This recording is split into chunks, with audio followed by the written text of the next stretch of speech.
بهترسازی نظام تحصیلات، استفاده وسیع تکنولوژی پیشرفته در جریان درس عامل بهتر گردیدن سطح و صفت تحصیل، درجه زباندانی و بلند گردیدن سویه دانش دانشجویان در مؤسسه‌های تحصیلات عالی و میانه کسبی گردید. در این جهت سهم محققان و عالمان جوان نظررس بوده همساله هزارها کادرهای بلند اختصاصی به بازار مهنت جوابگو آماده کرده می شود. در روند رشد بی‌سابقه علم و تکنولوژی معاصر مطابق سازی برنامه‌های دولتی مهم و سریع وقتی ارزیابی کرده می شود. در دایره نقشه چهاربینی ها در دانشگاه ملی تاجیکستان مراسم گشوده شوی هفته علم با برگزاری کنفرانسیای عمومی دانشگاهی علمی و نظریوی هیئت آموزگاران و کارمندان دانشجویان و ماگسترانتان بخشیده به 30مین سالگرد قبول کنستیتوسیای جمهوری تاجیکستان سال معرفت حقوقی اعلان شدن سال 2024 و 20 ساله آموزش و رشد فن‌های طبیعت شناسی دقیق و ریاضی در ساحه علم و معارف سالهای 2020-2040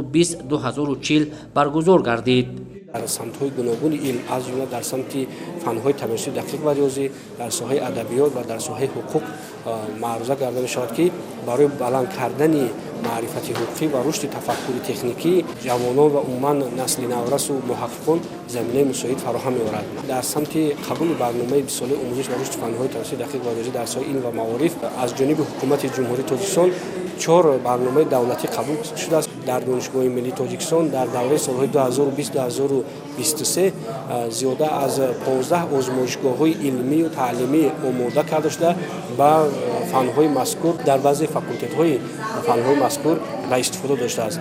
در چهاربینی عالمان، دانشجویان و ماگسترانتان در موضوعهای گوناگون معروضه کرده مهمترین مسائل علم و معارف را مورد بررسی قرار دادند. در ادامه گفته شد که همساله شماره زیادی دانشجویان دانشگاه ملی تاجیکستان در آزمون‌های جمهوریوی از جمله آزمون جمهوریوی فروغ صبح دانایی کتاب است و علم و فروغ معرفت اشتراک کرده شاه جایزه و جایهای افتخاری را به دست می‌آورند. در کل کنفرانس همچنین وابسته به مقام و مرتبه و جایگاه کنستیتوسیای جمهوری تاجیکستان اهمیت اعلان نمودن سال 2024 سال معرفت حقوقی و 20 ساله آموزش و رشد فن‌های طبیعت شناسی دقیق و ریاضی در ساحه علم و معارف سالهای 2020-2040 مخصوص تاکید کرده شد، زیرا روند با سرعت جهان معاصر از همه آموزگاران و عالمان و محققان جوان تقاضا می‌کند که از لحاظ دانش معرفت انسانی دانستن قدر و منزلت ارزش‌های علمی و دولتی و حفظ و نگهداری تاریخ و فرهنگ هزار ساله ملت تاجیک مسئولیت دوچند احساس نموده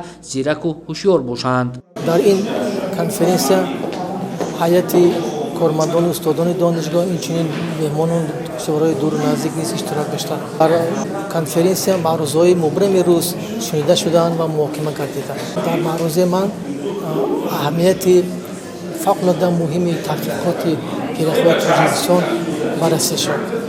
در خاتمه وابسته به مسائل مطرح گردیده پیشنهاد و تکلیفات سریع ارائه گردید. معروضه‌های علمی که از جانب آموزگاران و دانشجویان ارائه می‌گردد در آینده به رشد علم و اینواسیون دانشگاه مساعدت می‌نماید.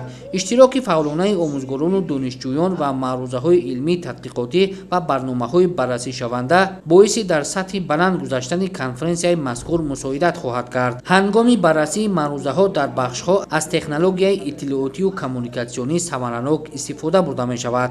نوریدین قربان، بهادر حسن زاده برای برنامه اخبار.